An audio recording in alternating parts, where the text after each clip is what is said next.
मला असं एक वाईब येते तुझ्याकडनं की तू कुठेतरी स्पिरिच्युअली इन्क्लाइंड आहेस, हो असं आहे का?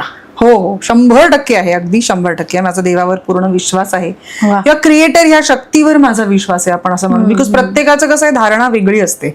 मग जसं स्वामी मला प्रचंड जवळचे आहेत, माझा विश्वास आहे त्यांच्यावर, त्यांनी वेळोवेळी मला प्रत्यय दिलेले आहेत, तर मला स्वामी वाटू शकतात. आणि मुळात एक तर त्यांच्या आपण काय करतो ना की त्यांची जी शिकवण आहे ती आपण खरंच त्या मार्गावर आपण चालतोय का हे इम्पॉर्टंट आहे, जस्ट ब्लाइंडली कोणालाही फॉलो करण्यापेक्षा.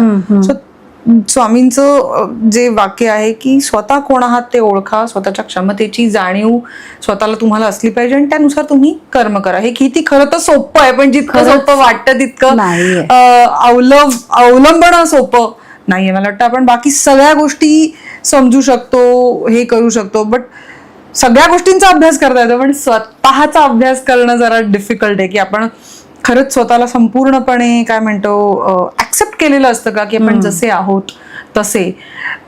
तर माझे एक तर माझं एक छान प्रिन्सिपल आहे जे मला आवडतं personally, nothing at the cost of my happiness and my peace of mind. Wow.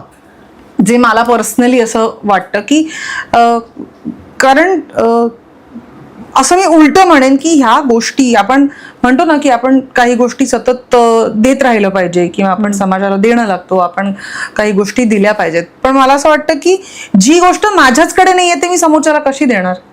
जर माझ्याचकडे आनंद नसेल तर मी कसा देणार? माझे स्वतःचेच स्वतःबद्दल कंप्लेंट्स असतील तर मी काय लोकांना समजून घेणार?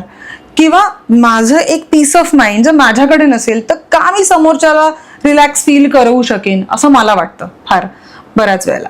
आणि आपण ना आपल्या काय म्हणतो फिलिंग्स पासून फार लांब पळत असतो असं मला सारखं वाटत राहतं.